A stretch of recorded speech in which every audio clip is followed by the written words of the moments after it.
sọ ká gbọ́. Akramakumullah, àwọn ọ̀rọ̀ tí ń lọ nígboro, àwọn ọ̀rọ̀ tí bàbá Láyége sọ tó wá ń dariwo níbi ọ̀rọ̀ bá a ṣe báràkà àti ọ̀rọ̀ ìgbà tí kálukú bá jí náà làṣùbà rẹ̀, àwọn àdìsí kan wá ń bẹ níyì. Ọ̀yá bá ń kà á. Akramakumullah.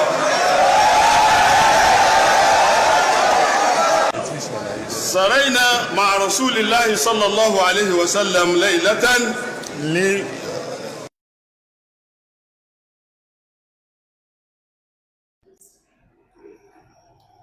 أعوذ بالله من الشيطان الرجيم.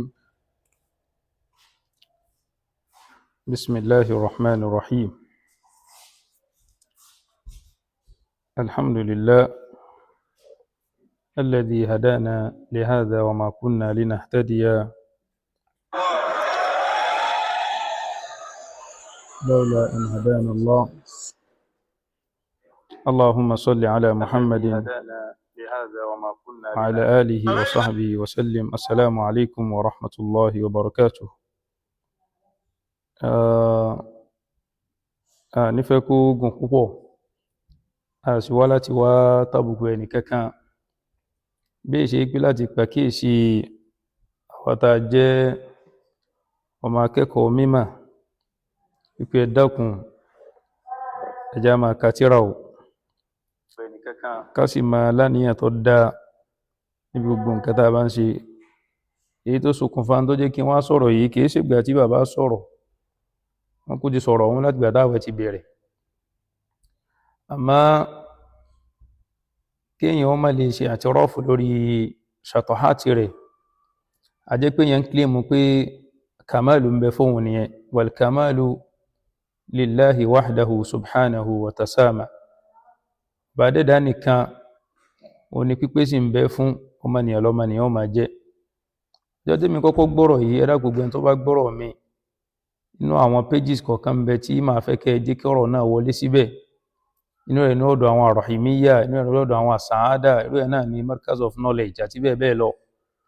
àwọn igan wọ́n jẹ́ okùnfà orí ibú fún àwọn bàbá tí wọ́n sọ̀rọ̀ yìí, nítorí pé ọjọ́ tí mi kọ́kọ́ gbọ́rọ̀ yìí mi ti gbé sípò wípé nínú àwọn ashabul a'dhar, àwọn tí Islam fún láyín àwíjàre, ó lè jẹ́ pé bàbá wà ń bẹ̀. so tí bàbá bá sọ wípé tí ń bá jẹun tán, bá jẹ sàárì tán, èmi máa ń sùn ní ẹgbẹ́ gbólóhùn tí wọ́n sọ nù, èmi máa ń sùn. mo ní gbogbo fídíò yẹn lọ́wọ́, kò mí kí n máa play rẹ̀ ní kí ó má di pé wọ́n máa fán bàjẹ́ káàkiri. so àmọ́ gbà tó wá ṣe pé ní ajánásí wọn àgbà yìí, nínú àwọn àdánwò tí máa ṣẹlẹ̀ nù, tẹ̀báwò Ìsáyà Qur'an tọ́lọ́ ni wattaqu fitnatan la tusibanna alladhina zalamu minkum khassa. ìwà níbi tí ìbàjẹ́ ti ń wáyé, táwọn náà sì wò pé ní àwọn ò níbi táwọn lè gbégbà, torí pé kálukú wọn náà mọ̀ péjọ táwọn bá fẹ́ sọ pé àwọn fẹ́ níbi táwọn ó gbégbà, iná lè dilẹ̀ lẹ́yìn àṣùṣù jẹ àwọn. ó kálukú mọ̀ bí ṣe ń lọ. ọ̀pọ̀lọpọ̀ àwọn àfáà táwa súnmọ́, kódà bàbá tó bí èmi lọ́mọ, kò sí láì fi ṣe báwọn bàbá yìí náà láwọn ọmọ, wọ́n sì rán wọn lọ lé kí ó. bàbá tó bí èmi lọ́mọ a máa níwà sí ńgbà míì tó yẹ pé bóyá nítorí pásìkò fúnra wọn ni wọ́n kọ́, àmẹ́mì ni wọ́n sẹ́ndì ẹ̀ sí pé kí n yẹ̀wò pé lọ ṣe tàkàríjọ àwọn àhàdìsì mo fẹ́ lò ń bẹ̀ yìí, ṣé lè lọ, ṣé tìrọ́bọ̀ wọlé, ṣé lè ṣe dọ̀íf, ṣé kìí ṣe wọlé sínú masalatu tadlis ọ̀nà àwọn afọ́ ní mustalah. èyàn ó sì yẹ̀wò, èyàn ó yọ àwọn abìkan, àwọn lè má láǹfààní àti lọ wo bó ní sihhatu hadha al-hadith. àwọn gbà tó ipá wà làwọn jọ máa wọn, ẹ dákun kí lórí ibú nù kí ọmọ ó jókòó ti iṣẹ́ tí bàbá rẹ̀ ṣe ó sì máa ṣàtúnṣe rẹ̀, kò sórí ibú ń bẹ̀. gbogbo ẹ̀yin tẹ́ jókòó ti bàbá wa, a lè pè wọ́n ní bàbá wa torí pé bàbá ni wọ́n wà. so káwa náà sì sọ̀rọ̀ lẹ́ni tí wọ́n sọ, tá a bá rẹ́ lòmíì náà tó yàtọ̀ sí wọn tí bá ń sọ orú ẹnu àwọn àfáà àgbà nílẹ̀ Yorùbá àbínú àwọn ọ̀dọ́ nílẹ̀ Yorùbá, bá ti sọ náà nìyẹn. òyìn tó bá fẹ́ rojọ́ nù yín kó jáde. tafsiri ò tí bẹ̀rẹ̀, ẹni tó bá fẹ́ rojọ́ rí ó máa lọ lé náà kó tó padà wá, ó di 5:30.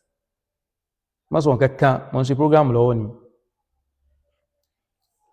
so mo kàn ní sáré ṣe fídíò yìí kó tó di pé àsìkò tafsiri, mo ṣe ń gbọ́ àwọn ọ̀rọ̀ yẹn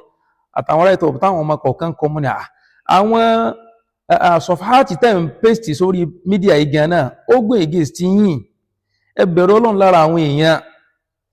Sahih Bukhari ni mo gbé dání torí pé hadith tí àfà Kọ́dírì àbí kí ló kọ wọn ìmúkọ wọn ọba nínú jẹ́ fàfà ìgan pẹ̀lú wípé àwọn náà nílé kí ó táwọn náà nǹkan máa ń kí ó ń bẹ̀ ò ṣé tí wọ́n lọ máa kọ́ àwọn máa ń lé kí ó náà ni àwọn ni àwọn wàláì tí wọ́n àfà yìí ọba sọ kankan mo ti wọ pé nǹkan máa gbọ́ ọ̀rọ̀ wọn ìní sọ anything lórí ẹ̀ so torí ká máa gé àwọn fídíò yín kọ̀ọ̀kan jáde la máa ń gbọ́ èmi ò lè jókòó ti fídíò yín torí pé mi tẹ́mi rí fídíò yín pẹ̀lú àwọn ọmọ yín tí lọ máa sáré lọ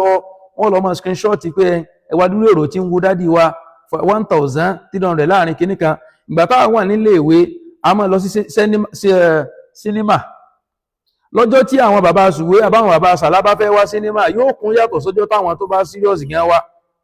so kò ní túmọ̀ pé ní wọ́n ń wò yín wọ́n kálukú tí ń wò yín mo ò lè sọ pé torí Ọlọ́run làwọn fi ń wò yín ẹlòmíì wá wò yín torí pé ẹjá tún gbọ́n tí bàbá aláwàdà yìí ó tún mú wa bàbá àwọn ọmọ yín ignorance ń dà wọ́n láàmú àìlájú ń dà wọ́n láàmú wọ́n lukó Ọlọ́run sọ náà Al-Qur'ani pé innal abrara lafi na'im abraru ní jumu'ul qillah ó wá lórí òṣùwọ̀n af'al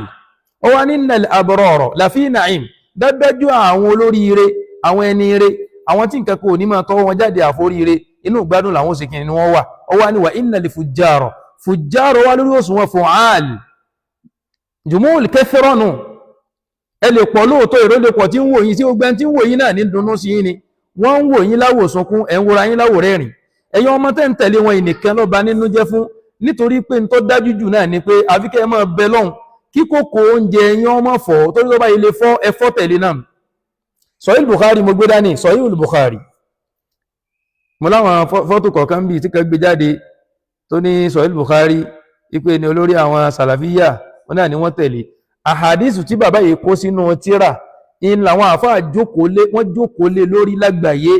ní gbèdàjọ́ pé táà bá rí mọ́kọ́ o bàbá ìgbìyànjú ẹnìkan lẹ́yìn ń wó lójoojúmọ́ tí má sì sọ̀rọ̀ síbi ìgbìyànjú bàbá ti yín ké jáde lẹ́ẹ̀mọ́ pariwo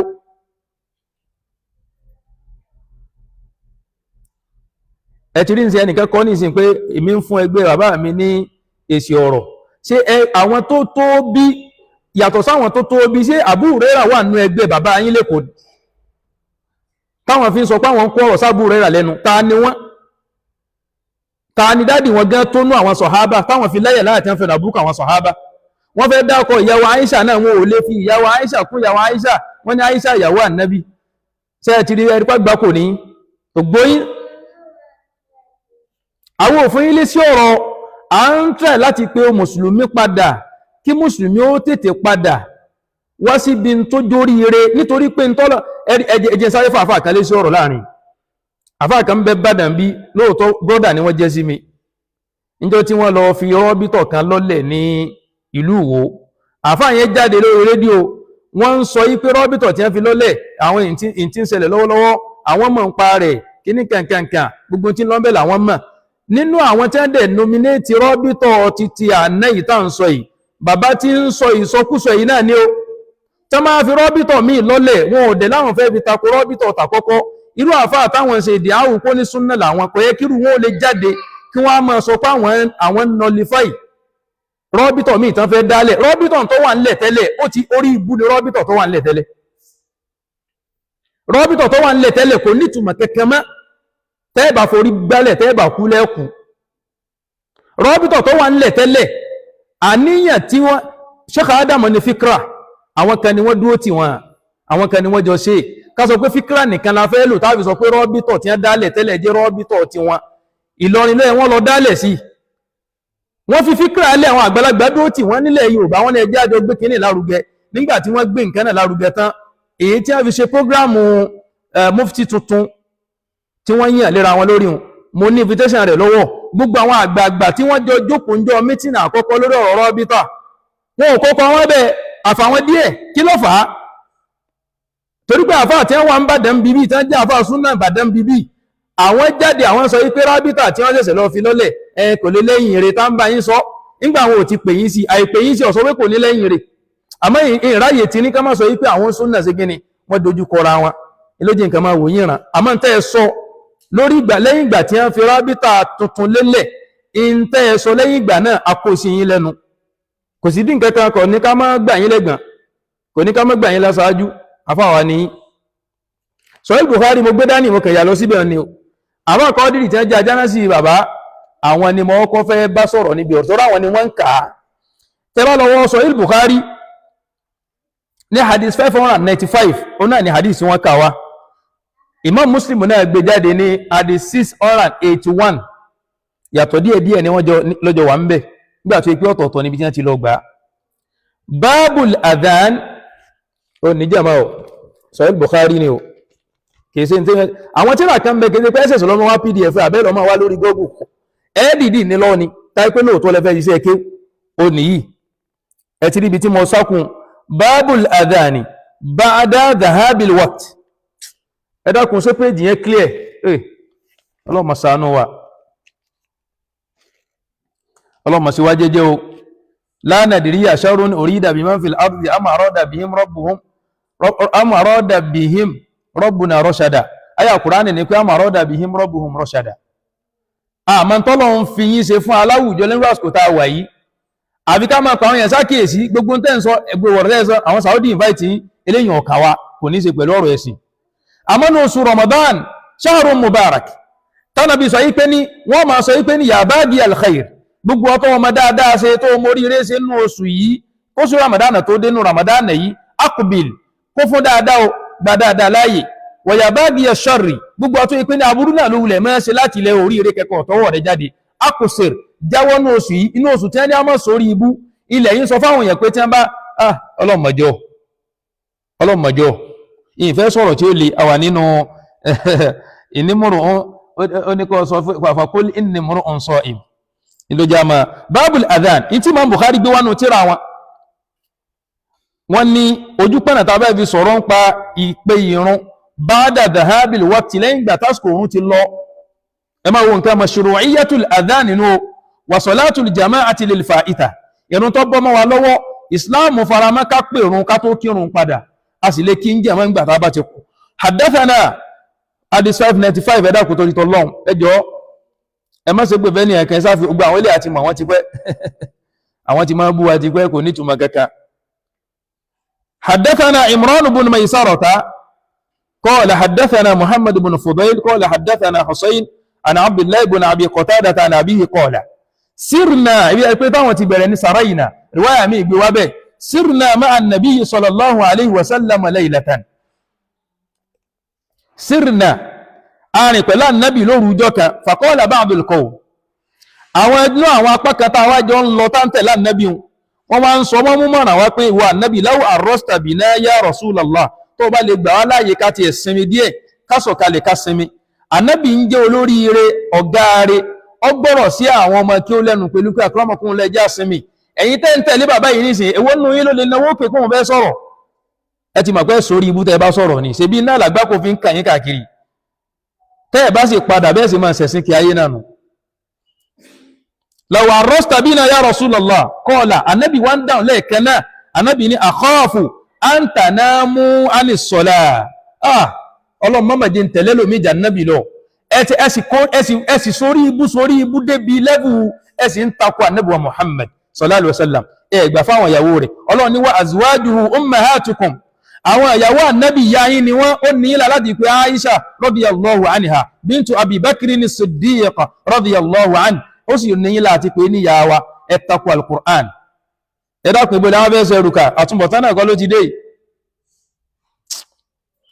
ànábì ní akhafu èmi ànábì ń bẹ̀rù sẹ́yìn pé ànábì sì ní tó tún yẹ kó máa bẹ̀rù ẹlọ́run ti gbogbo orí ẹ̀ṣẹ̀ jìn ànábì wọn ń kọ́ wà lẹ́kọ̀ọ́ ànábì ní akhafu mọ́ ń páyà ní àǹtà náà mú kẹ́ mọ́ lọ sùn á ní sọ́lá lásìkò oorun kó má jẹ́ pé ojú oorun nìran bá yín kí wọn wá bọ́mọ yín lọ ajẹ́ pé ní ànábì ò fara mọ́ kéèyàn máa sùn lásìkò oorun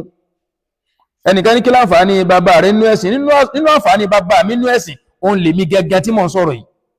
táwọn èèyàn sọnù látara mi ẹni tí gbogbo yín gbìjà yín nìsìn tẹ́ máa béèrè pé kí láǹfààní tí wọ́n náà nú ẹ̀sìn òun náà nípa àwọn ò ní ọmọ kankan tó lè defend Islam láti ń kí àwọn àfẹ̀yìn tí wọ́n kó kalẹ̀ bí ọmọ ogun tẹ́ wá ń yẹ hànà lójoojúmọ́ ọkùnrin tí ń kọ́mẹ́ǹtì yìí má jẹ́ kí n sọ àwọn ọ̀rọ̀ tí ó dá lọ́sàn Ramadan so in tí mò ń kà ní kọ́ ọmọ afetí kọ́ ọlọ́run kú jẹ́yìn ó sorí réndìlé kí ó tẹ́ lọ anábìlẹ́rù ń bà mí ni ẹ̀rù ń bà mí anta namu anis sola kó máa sọ yí pé ní ẹ lọ sùn tí wọ́n sì ti wọlé kọ́ọ̀lá Bilal wá sọ̀rọ̀ Bilal ń pè pẹ̀lú wọn ọ̀nà sí ni mu'adhdhin ó ní máa pè ọ̀run fún Nabi sallallahu alaihi wasallam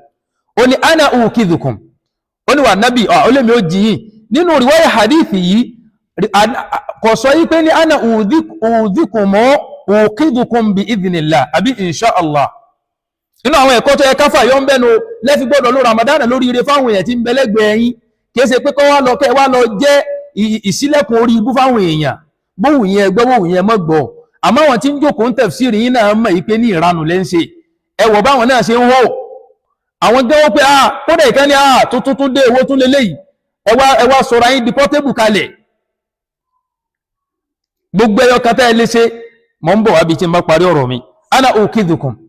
Bilal sọ pé ní èmi ò jí kò wá fi insha Allah sí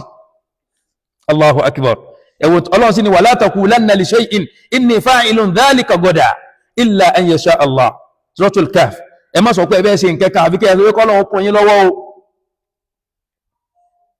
Allahu akbar Bilal kẹ́ sọ sọpẹ́ná ana ukidhukum in ṣe kí ni o in jìn rárá o dárí ẹdun wà lẹ́ bàbá kọ́ ni mò ń sọ̀rọ̀ fún lónìí o ẹ̀rí pé mo ti sọ ń bẹ̀rẹ̀ àfáà tí ń ka ọ̀rọ̀ ọ̀dọ́ lòun ọ̀dọ́ ṣe tí yóò máa kọ́ àwọn ọmọ tí wọ́n kó sí lọ́dọ̀ lè kéwù Akéwùmí bẹ́ẹ̀bẹ̀ ṣe bí máa mú pẹ́ẹ̀nì dání Akéwùmí ọba wa sájọ olùgbánkẹ́rò ní Akéwùmí máa mú pẹ́ẹ̀nì ká dání àtìwé kìríjà Azari tó jáde lúgàrọ̀ bí yà kí ní kọ́ọ̀lẹ̀ tó bá ṣe pé bàbá fẹ́ máa kọ̀tàn gbésí ayé wọn kò yẹ ká ń lónú tẹ̀fsírì kan fi máa kọ́ káti wá sọ pé wọ́n fẹ́ kọ́ náà àwọn náà ní àga àwọn náà nílé kí wọ́n lè fi kọ́ àmọ́ tó bá ti ní ṣe pẹ̀lú ọ̀rọ̀ ẹ̀sìn fíkìú tí wọ́n yanjú yìí fíkìú àwọn mọ́pútìdá yìí ni náà àwọn ọmọ fáání fáálísì pútìdá yìí ni ọ̀rọ̀ fíkìú tó dàrú mẹ́yìn lọ́wọ́ yìí náà tán bá ti ẹ̀ ní kẹ́ wá ṣe ká máa tìrún gan bóyá lẹ́ẹ̀lẹ́ dá sí torí gbogbo àwọn ọmọ tó yẹ kí wọ́n kọ́ ní nkí ayín bí àwọn ọmọ tí ń kọ́mẹ́ǹtì yìí nìsín tán ń kọ́ ní nkí ayín ẹ̀rí nkankan kọ́ wọn ṣàlàyé ọ̀rọ̀ ẹ̀sìn kankan ìntẹ́ tó fẹ́ wọnú ẹ̀ náà wọ́n fíkìú ẹ̀wọ́ bẹ́ẹ̀ tó ṣe ń jìta ẹwà ńlá lórí agídí ẹwà gbogbo àwọn máa sàádà organization yìí ẹwà máa post díẹ̀ náà àwọn kẹtí post ní lẹ́nu ọ̀sán yìí àrọ̀ ìmíyà yẹn Ọlọ́run ló mọ ibi tí ó bá yìí rẹ̀ já la ilaha illallah Bilal ní máa ṣe kí ni máa jí yín fàtọ́jà ẹwà nábì rẹ̀ ọgbọ́rọ̀ sáwọn sàhábì rẹ̀ lẹ́nu tí wọ́n jọ ń lọ ó ní dáná èso kalẹ̀ ẹ̀sìn mi díẹ̀ wọ́n bá fẹ̀yìn lélẹ̀ wa asnada Bilalun dhahrahu ila rahilatihi Bilal kan fẹ̀yìntì nǹkan agun rẹ̀ fàgọ́là bátú àìnáhù oorun bá gbé ojú rẹ̀ lọ fànáàmà Bilalu sùn lọ fáfá fastayqadha an-nabiyyu sallallahu alaihi wasallam anábì náà lọ́kọ́ jí àṣẹ ń tánàbì fẹ́ kọ́ wá ń bẹ̀ náà ni pé Allahu akbar àṣẹ ní Muhammad fẹ́ jẹ́ kí àwọn káwàtà ń bò tún kẹ́kọ̀ọ́ ni kìí ṣe pá nábì Ọlọ́run ò lè fún ní wáyí ń bẹ̀ ń pé rárá ẹ má sùn àbí kí n tó pé mi fúnra mi ní jìn àsọ́lọ́run fẹ́ kọ́ wa ní áyà kan al-Qur'ani pé Allahu yatawaffal anfusa hina mawtiha wallati lam tamut fi manamiha àsọ́lọ́run fẹ́ fi nǹkan méjì kan yé wa wípé àtòrun àti kú nǹkan náà ni ẹ̀mí ni ó jáde a wá fi ẹ̀mí yẹn lẹ̀ fẹ́lòmíì láti padà ní ó fi jí ìta bá ní kókó mbẹ̀ tí ò ní padà lẹ́ẹ̀mọ́ ní ó ti lọ lẹ́ẹ̀fìdí pé tó bá sùn tẹ́mi yẹn ti kú lára rẹ̀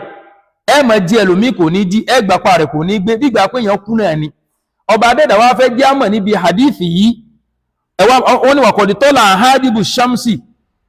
in tí a fi mọ̀ pẹ́lú fájàrí ti yọ ó ti kú wọ́n ti sùn lọ débi pé oòrùn abala bí oòrùn ti kọ́kọ́ yọ ti jáde fàkọ́ọ̀lá nígbà anábì wájí anábì ní ya Bilal ìwọ Bilal aina ma kulta ọ̀rọ̀ tó sọ ó múṣẹ́ ní ìṣẹ́bó ló jíwa ni kọ́ọ̀lá Bilal ní ma ulqiyati alayya nawmatun mithluha qattun irú oorun tó kùn mí ìsúnrú ẹ̀rí láyé a jẹ́ pé ní kèé ṣe páwọn ń sùn lásìkò oorun káwọn mẹ́bẹ̀ ni ìyàtọ̀ ń bẹ láàrin méjèèjì ẹni tí bá máa sùn lásìkò oorun ẹwọ nǹkan al-aslu fil ashiya'i al-ibaha lọ́dọ̀ àwọn fóní òsù nínú àwọn al-ashiya ìpìlẹ̀ gbogbo nǹkan ni pé ọ̀tọ̀ fún yín ẹ ṣe bó ṣe wù yín nínú àwọn ashiya ni al-aklu wa shurbu wa nawm wa riyada àti bẹ́ẹ̀ bẹ́ẹ̀ lọ ká sùn ká jẹun ká ṣeré pa ká gbá bọ́ọ̀lù kankan ìntàwà pè ní mùbáhù nípìlẹ̀ yìí lọ́jọ́ tó bá ti lọ forígun tó jọ́rọ̀ ẹ̀yàn in tó jẹ́ mùbáhù ó sì máa di haram lẹ́ẹ̀kan náà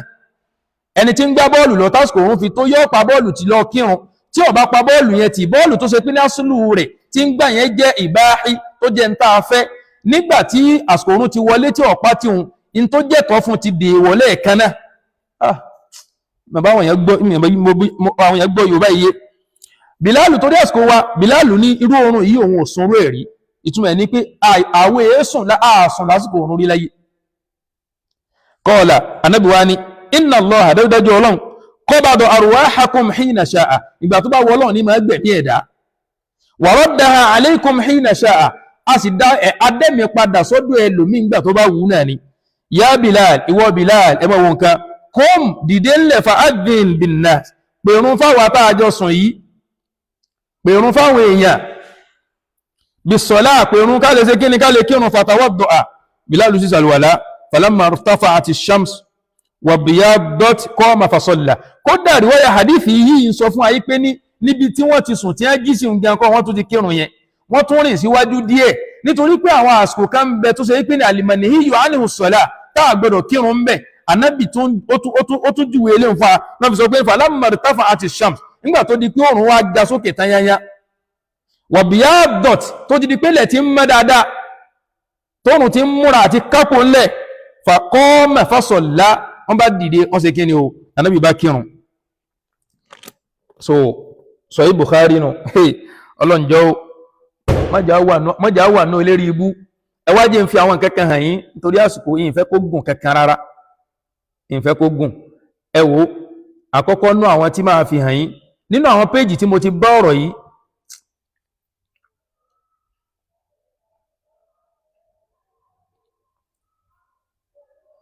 mọ́ ń bọ̀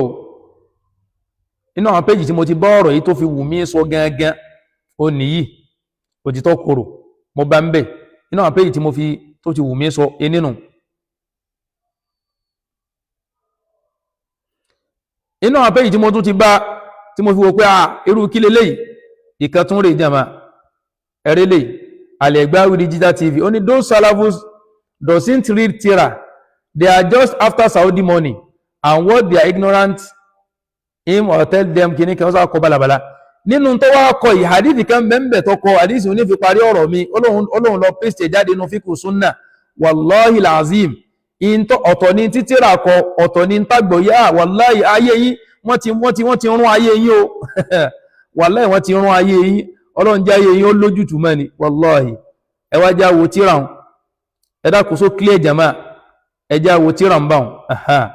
ọlọ́run jẹ́ ó clear ẹwà àwọn ibi tó sákù yẹn ẹjọ́ ń bá wà lórí ètò ẹbá ń wo ṣé kí ní clear àwọn ibi ìfẹ́jọ́rọ̀ ogun mo lè padà fẹ́ wá sọ lórí ẹ̀ lọ́la torí tafsiri tí wọ́n bẹ̀rẹ̀ ń bí níbi ètò 6 pẹ̀lú àwọn tí ó wà sínú pẹ̀lú wa ó ní man adraka al-imam ẹ ń bá lépa bá máàmù níbi irun kabbara yóò ṣe takbiratul ihram yóò ṣe kábà alákọ̀ọ́kọ́ Allahu akbar qa'iman lórí ìdúró wa dakhala ma'ahu yóò sì wọlé tọ̀ ìmáàmù yẹn ala al-halati allati huwa 'alayha ibi tó bá ti bá máàmù náà ni ó ti máa ṣe kíni yóò ti wọlé bá yóò máa kírun lọ wala yu'tamadu bi rak'atin kò sì ní gbára lé rákà kan hatta yudrika ruku'aha títí ó fi bá rákà rùkú gangan ní ọba bá a sì pé ní wala ya'tamidu bi rak'atin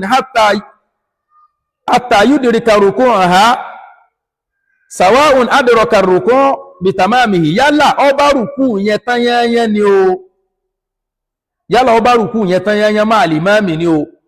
àbí kò ṣe áwì ní hànà àbó ìmáàmù yẹn ó kàn ọ̀rá tẹ̀kọ̀ bá máàmù tán fàwọ́sọ̀ láti yàdá wìlá rukbatihi ọwọ́ rẹ̀ ti wá kan orúnkún qabla raf'il imam kó tó di pé máàmù gbórí kúrò ní rùkú fàánà Abi Hurairah látọ̀dọ̀ Abu Hurairah ẹ máa wọn kan ó ní Ànábì sọ pé idha ji'tum ila salah ẹ ti rí nǹkan tẹ́ bá ti wá síbi ìrun wa nahnu sujudun tẹ́ wá bá wa ní forí kalẹ̀ fasjudu iná ìforí kalẹ̀ o fala ta'adduha shay'an àmọ́ ń tẹ́ ìforí kalẹ̀ tẹ́ wà yẹn ẹ má kàyún kára pẹ́ báraka yẹn o in tí wọ́n sọ yẹn lọ bá ń sálẹ̀ ibi tí wọ́n brákẹ̀tì ọ̀rọ̀ sí o ọlọ́njọ́ fala ta'adduha ẹ má kàyún márùn tẹ́ bá o wa man adraka rak'ata ẹ ń bá wá báraka faqad adraka as-salah ó ti bárùn ìtumọ̀ ẹ̀ ní pé ẹ ń bá báraka ní rùkú láti báraka lọ́dọ̀ àwọn jamhur ó ṣe kíni o irú ẹni bẹ́ẹ̀ ṣe kíni ó ti bárùn ẹwájá máa bọ̀ wá síbi ìsàlẹ̀ ìtọ́lọ̀ ń bá jẹ́ kó clear ẹjẹ́ tó fẹ́ díẹ̀ sí jama tọ́lọ̀ bá di ó clear ẹ wá máa wò ó ní wa tatahaqqaqu lahu fadilatul jama'a wa thawabuha bi idraki takbiratil ihram qabla salamil imam ẹwọ number 3 yẹn ibi tí àwọn náà wọ́n bá kéde fúnra wọn tí ẹ gbé wá wọ́n fàlà sí wọ́n ní yóò mọ ẹni tá a sọ pé ó dé wá bá wọn lórí ìrun yìí in tí ó mọ̀ jẹ́ pàápàá kó bárun yẹn tí ó fi máa ní ládàá kó bá jàmáà tí ó sì máa gba ládàá àrùn bí idraki takbiratil ihram pẹ̀lú kó ṣe kíni kó lépa bá kábàrà harami kábàrà lákọ̀ọ́kọ́ qabla salamil imam kó tó di pé mọ́mọ́ sálámà ìtumọ̀ ní pé ní pòsìṣàn tó bá ti bá imam kó ṣe kábàrà lákọ̀ọ́kọ́ sí lọ́jọ́ ẹ̀wọ̀n bẹ̀ ẹwà wo number 4 yẹn wala ta'adduha shay'an ay anna man adraka al-imamu sajidan ẹni bá bá ìmáàmù ní forí kalẹ̀ wafaqahu fi sujudi yóò lọ bá máàmù yóò lọ forí kalẹ̀ bẹ́ẹ̀ náà wala yu'addu dhalika rak'atan ní kàyún sí rákà o wala yu'addu dhalika rak'atan eléyìn ọ̀bá rákà ní kàsí rákà o wa man adraka ar-rak'ata àmẹ́ni bá wá báraka ay ar-ruku' ma'al imam ẹni bá rùkú tó rùkú pẹ̀lú máàmù faqad adraka as-salata irú ẹni gẹ́gẹ́ lọ bárun ay ar-rak'a lọ báraka Allahu akbaru on lọ báraka wa hasibati lahu náà wọ́n sì rò rẹ̀ fún kó ṣe kí ni ó báraka ìyàtọ̀ wá ń bẹ́nu kéèyàn báraka àti kéèyàn bárun ọlọ́mọjọ́ gbogbo tí fẹ́ẹ̀nú bá mọ̀ sọ́ra rẹ̀ dà mọ́mọ̀ jí ó kó parun bá mi láyé ọlọ́ni wa amma man khafa maqama rabbihi wa naha an-nafsa 'anil hawa fa innal jannata hiya al-ma'wa ẹjẹ́ tún wò mí ń bí inú àwọn ọ̀dà pé ìráyè gbé wá ọ̀dà ẹjẹ́ ìwòta ló gbélé wá ẹ̀tì rẹ̀ tó gbélé wá ẹn tó gbé tí mo kàwá ìwá As-Saada organization ó tún wá kọ́ sí ìwé bàbá lágége ẹ ṣé o ẹ dákun ẹ ti rí pé orí péjì ẹ̀ láti rí ẹ dákun kí ni wọ́n ṣe ń bì inter post gangan ó gbé against yín àbírú kí ni wọ́n sọ àwọn ọmọ ìdá báyìí sẹ́rù ẹgbẹ́ àtayé náà ní bà yín tó báyìí sẹ́rù ìyà àtayé náà ní bà yín torí ẹ ti mọ̀ pé tẹ́ ẹ bá gbé against ẹni tí ń sọ̀rọ̀ ẹ ti mọ̀ pé ẹ jẹ ìyà àwọn tó jìyà ń bẹ tó ṣáájú ọjọ́ ọ̀rọ̀ tí wọn ò tí ì tó ni Ọlọ́run mọ̀ kó wa yọ níbi ìwọ náà lọ kò kúkú sí tó ṣẹlẹ̀ tó mọ̀ sí àwa náà mọ̀ bẹ́ẹ̀ so ẹja dó bá ń jama torí pé àwọn jama tiwa náà ti ń dé fún tafsir àlùmọ̀ Nabi sallallahu alaihi wasallam ẹ wo àwọn takhfif wọ́n gbé umrah kalẹ̀ wọ́n sì ní ká wà nínú ẹni tí wọ́n bá wọn polówó rẹ̀ ti rí Ramadan umrah so wọ́n gbélé kalẹ̀ ní 4 million only eléyìí ó ní visa ó ní ticket wọ́n gbogbo accommodations everything ti wà ń bẹ̀ so wọ́n tún wá ṣẹ̀ṣẹ̀ wá send mí sí wa láàárọ̀ ìpé bàbá lè ráwọn tí yóò tẹ̀lé wọn lọ àwọn lujad náà àwọn náà wà ń bẹ̀ o lujad so àwọn takfifu yìí kódà wọ́n tún ní àwọn tí wọ́n bá dá pé tí wọ́n lè dá umrah ṣe fún rárá wọn àwọn gbétò kankalẹ̀ tó yẹ pé wọ́n so ìkan wá ní tí wọ́n pè ní last 14 days of Ramadan so ìyẹn tiẹ̀ tíkẹ́ẹ̀tì nìkan ni ò nínú a máa issue visa accommodation everything a issue ẹ̀ fún yín ìyẹn ò ju 2,850,000 lọ àmẹ́yìn lè ra tíkẹ́ẹ̀tì fúnra yín pẹ̀lú ògo Ọlọ́run so kò eléyìn náà ó ní garanti ẹnìkan sọ pé oníbàárà ní mi látọdún tí mo ti wà lórí mídíà ń bí mo ti wà lórí mídíà ní ìsìn gbogbo àwọn àfáàsà ẹ̀dì sí gbogbo àjọ jáde sórí mídíà ni lè rọ́jọ́ kan kí wọ́n á kọ síbẹ̀ yìí pé ràn wá lọ́wọ́ lórí mídíà ràn wá lọ́wọ́ lórí ìtànṣe àwọn ọ̀sọ́rú ẹ̀rí ló fi jẹ́ pé òwú àtàwà bá jáde á sọ pé ìjọta bá rówó ra dátà á jáde ìjọta bá ti rówó ra dátà nírí wa àwọn èèyàn tún bínú pé asọ́sọ́ ẹmọ sọ̀rọ̀ ọ̀rọ̀ yìí ẹ bá wa sọ̀rọ̀ ní ìwọ tó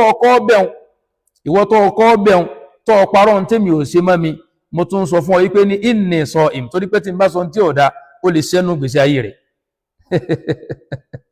ó lè sẹ́nu gbèsè ayé rẹ̀ so ẹ́ rí pé gbogbo àwọn ọ̀rọ̀ tó ní ṣe pẹ̀lú personal issue àfáàyín kò sí tó kà wá èmi ò lè débẹ̀ kò sí tó kèmí bí eléyìn òkèmí